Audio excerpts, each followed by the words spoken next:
தேனி தெற்கு மாவட்ட செயலாளர் லெப்ட் பாண்டி அவர்களை வன்மையாக கண்டிக்கிறோம். எங்கள் கோரிக்கை நிறைவேற்றும் வரை வன்மையாக கண்டிக்கிறோம்.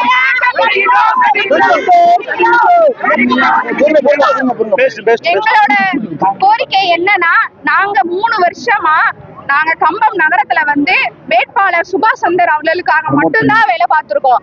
இது வரைக்கும் அவர்களுக்காக மட்டும்தான் எல்லா ஏரியாவிலையும் போய் வேலை பார்த்து வச்சிருக்கோம்.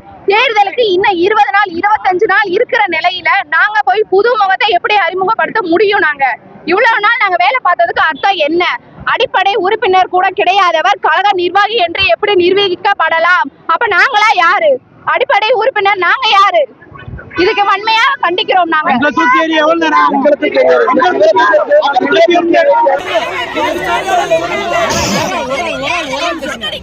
கம்பம்